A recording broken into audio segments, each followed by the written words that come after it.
Welcome to HortTube. My name is Jim Putnam. In this video, I'm going to be planting this All Summer Beauty Hydrangea. This is a hydrangea macrophylla, or a big leaf hydrangea. These are hardy in zones 5 to 9. Sun or shade requirement can be, more sun in zone 5, and definitely a shade plant by the time you get down to zone 9. Morning sun is best, especially I'm in zone 7B and it's very humid here. And so I think getting some morning sun on them and getting the foliage dried off as quick as possible. These big leaves can end up holding some moisture and end up with some leaf spot problems if they stay wet too long. So morning sun and afternoon shade in the south. You can put them in more sun as you go further north. If you have any experience with these can wilt in the afternoon if they're in a lot of midday sun, and it gets kind of dicey as to whether they water will help with that or not. I usually go over and actually check it. Usually when the sun goes down, they kind of perk back up. But there is usually some part of the summer that they come under heat stress, and we'll go through that wilting thing. And if you see that wilting thing going on, like I say, check the soil. Don't just rush over and water it, because most of the time when the sun goes down, they'll perk back up. This is a remontant variety, meaning it will bloom on old and new wood.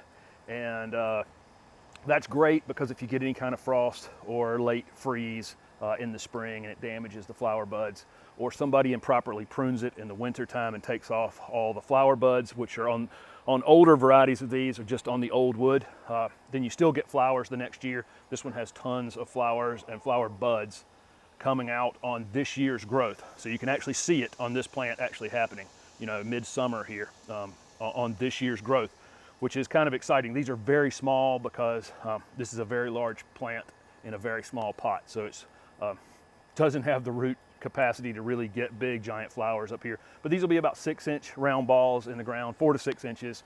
The color can be changed anywhere from pink to blue to purple. I have a clay-based soil with a very low pH in my yard. It's definitely gonna be some shade of blue. Some of the hydrangeas in my neighborhood are almost purple. But that can be manipulated. I have a video on my channel about pink or blue hydrangeas and how to go about making those changes. Hydrangeas don't get a lot of pests other than deer.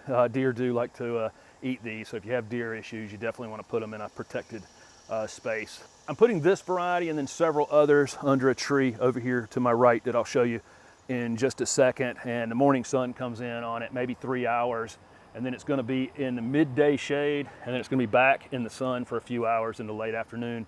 That should be ideal.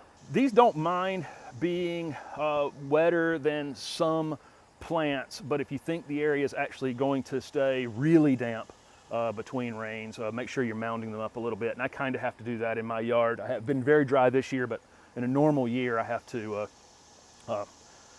I need everything mounded up in my yard because we can get torrential, rains for several days and tropical storms and that kind of thing. So in my clay, I'm going to mound it up a little bit. I'm going to pull the soil up to the edge of that. I'm going to mulch it lightly, not cover anything that's not covered when I plant it. These really don't need a lot of pruning.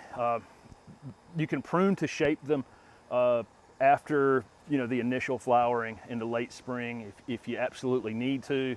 But I would encourage you to put this in a spot where you can actually let the thing get some size on it and you're not having to prune on it all the time. Definitely don't want to prune it in the winter. Like I said, if it does get improperly pruned or damaged in the winter, you'll still get some flowers on it.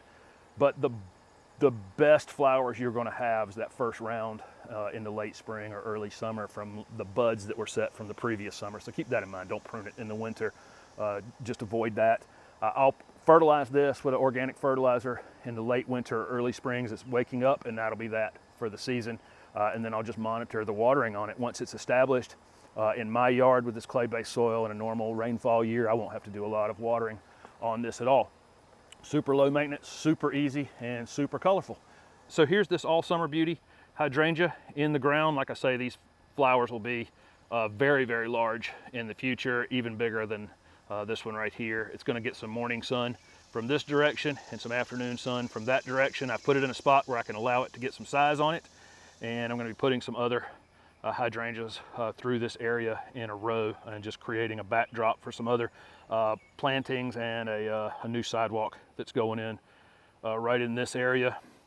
So these should be quite nice. I haven't watered it yet. I'll drown this space, and then It's July now. I'm going to keep a close eye on watering for the rest of the season. If this thing is just wilting and wilting and wilting, I may come in here and take these flower buds off this first season. No big deal, and better off for the health of the plant. Next season, they're pretty drought tolerant once they're established. I've got a soil that stays kind of moist here. But if you had a sandy soil, something that drains really well, you may want to mix some compost in when you plant it. There's a lot of these in coastal North Carolina and the coast, the southeast coast, and I would imagine that they have to do quite a bit of watering in those sandier soils along the coast, but they do grow quite well there, and they're beautiful there. They tend to be more on the pink side. In this clay-based soil I have up here, they tend to be more on the blue or purple side without doing any manipulation. Thank you very much for watching this video, and if it was helpful, please hit the like button and don't forget to subscribe to my channel for future videos.